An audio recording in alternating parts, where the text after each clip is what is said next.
সালাত, সিয়াম, যাকাত, হজ এটা মনে হয় না করলেও চলবে। প্রশ্ন আসে কিনা? প্রশ্ন কিন্তু এসে যায়। এখন আল্লাহ রাব্বুল আলামিন ঘোষণা দিয়ে দিচ্ছেন, প্রথম যে ঘোষণা হযরত আদম আলাইহিস সালাম থেকে শুরু করে শেষ নবী জনাবে মুহাম্মদ রাসূলুল্লাহ সাল্লাল্লাহু আলাইহি সাল্লাম পর্যন্ত যত নবী রাসূল এসেছেন, প্রত্যেকটা নবী রাসূলদের দাওয়াত একটাই ছিল, লা ইলাহা ইল্লাল্লাহ। পড়েন আল্লাহু আকবার। আর এই একটা দাওয়াতের বিনিময়ে, এই একটা দাওয়াতের মাধ্যমে যুগে যুগে নবী রাসূলদের অনুসারীদেরকে আল্লাহ রাব্বুল আলামিন জান্নাতের ঘোষণা দিয়ে দিয়েছে। পড়েন সুবহানাল্লাহ। এখন একটা প্রশ্ন থেকেই যায়, মনে হয় ঈমান আনার পরে আর মনে হয় সালাত, সিয়াম, যাকাত, হজ লাগবে না। প্রশ্ন আছে না নাই? আর জোরে বলেন, প্রশ্ন আছে কিনা? এখন প্রশ্নের উত্তর হচ্ছে, বান্দা যখন আল্লাহর কাছে স্বীকারোক্তি দিলাম লা ইলাহা ইল্লাল্লাহু মুহাম্মাদুর রাসূলুল্লাহ, বান্দা যখন ঘোষণা দিয়ে দিল নেই কোন ইলাহা, পৃথিবীতে কোন উপাস্যদাতা নাই, কোন পালন কর্তা নাই, রিজিক দাতা নাই, হুকুম দাতা নাই, একমাত্র কে ছাড়া? মহান আল্লাহ রাব্বুল আলামিন ছাড়া। বান্দা যখন এই ঘোষণা দিয়ে দিল, বান্দা যখন ঘোষণা দিয়ে দিল পৃথিবীতে কোন দেবদেবী, কোন মূর্তি আমার সিজদার যোগ্যতা রাখে না, আমার সিজদা পাওয়ার যোগ্যতা রাখে না, একমাত্র সিজদা পাওয়ার যোগ্যতা রাখেন একজন, তিনি কে? কে? মহান আল্লাহ।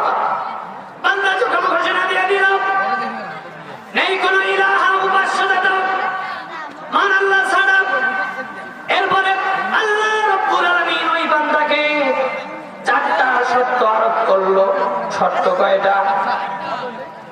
বান্দা তুমি ঈমানের স্বীকৃতি জ্ঞাপন করেছ, আর এই ঈমানের বিনিময়ে আমি আল্লাহ রাব্বুল আলামিন তোমার জান্নাতে দেয়া দিব, কিন্তু আমার পক্ষ থেকে বান্দা এই ঈমানের স্বীকৃতিকারী বান্দার জন্য চারটা শর্ত আছে।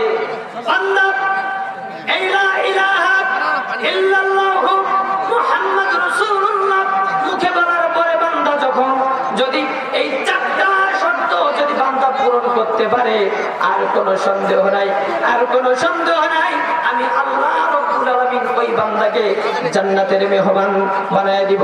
পড়েন আল্লাহু আকবার। শর্তগুলো জানার দরকার আছে না?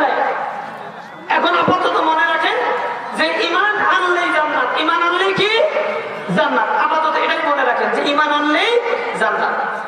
প্রধান শর্ত আল্লাহ রাব্বুল আলামিন জানাই দিচ্ছেন, বান্দা ঈমান আনলে, মুখে ঈমান আনলে, এখন আমার শর্ত বান্দা তোমার পূরণ করা লাগবে। এক নাম্বার শর্ত হলো বান্দা এই ঈমান আনার পরে পৃথিবীর কোন মাবুদের কাছে, পৃথিবীর কোন নেতার কাছে, পৃথিবীর কোন রাজা বাদশার কাছে, পৃথিবীর কোন মূর্তির কাছে বান্দা তুমি আত্মসমর্পণ করতে পারবা না। ঘোষণাকার। প্রধান শর্ত কি? প্রথম শর্ত কি? ঈমান আনলেই বান্দা তোমাকে জান্নাত দেব, তাতে তুমি কোন প্রকার সন্দেহ করো না। কিন্তু প্রধান শর্ত যেটা হচ্ছে, বান্দা ঈমান আনলে, ঈমান আনার পরে বান্দা এই কালিমার স্বীকারোক্তি দেওয়ার পরে আদৌ মৃত্যু পর্যন্ত কখনোই বান্দা তুমি পৃথিবীর আমি আল্লাহ ছাড়া আর কারো কাছে মাথা নত করতে পারবা না। হুকুম কর।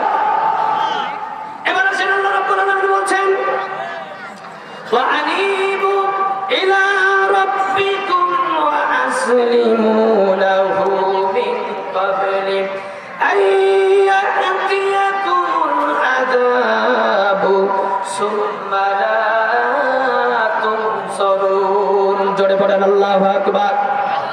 আমার বান্দা, তোমরা তোমাদের প্রতিপালকের দিকে অভিমুখী হয়ে যাও।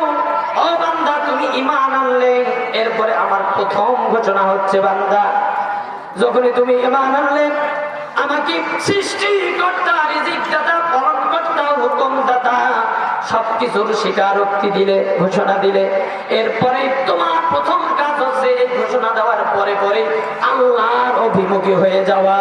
প্রথম কাজ কি? প্রথম কাজ হচ্ছে বান্দা আমার অভিমুখী হয়ে যাও। এরপরে বলছো আসলিমু লাহু,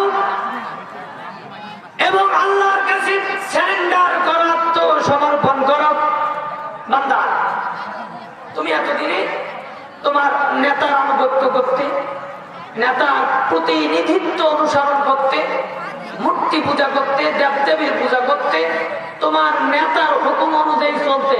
কিন্তু বান্দা তুমি যখনই বললে লা ইলাহা ইল্লাল্লাহ, আমার প্রধান শর্ত হচ্ছে আর পৃথিবীর কারো কাছে তুমি মাথা নত করতে পারবে না। দ্বিতীয় নম্বর আল্লাহ পাক বলছেন ওয়াসলিমু লাহু, আল্লাহ পাক বলছেন আমার দিকে অভিমুখী হয়ে যাও, প্রত্যাবর্তন করো, আর কারো দিকে আর তুমি মুখাপেক্ষী হবে না। ওয়াসলিমু লাহু, এবং হাত উঠাইয়া তুমি আত্মসমর্পণ করো। কি করো? আত্মসমর্পণ করো, সারেন্ডার হয়ে যাও।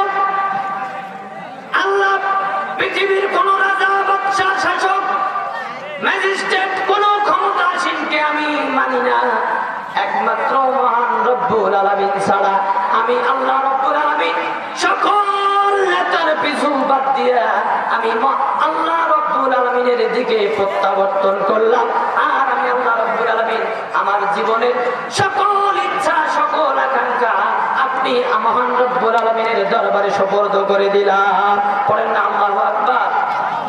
আচ্ছা, বলে প্রথম কথা, কোন বান্দা যদি বলে আল্লাহ আমি তোমার দিকে মুখাপেক্ষী হলাম, আমি আল্লাহর দিকে মুখাপেক্ষী হলাম, আল্লাহ আপনি যা বলবেন আমি কি করব? আপনি বলেন, আমি শুনলাম এবং মানলাম। সাহাবীগণ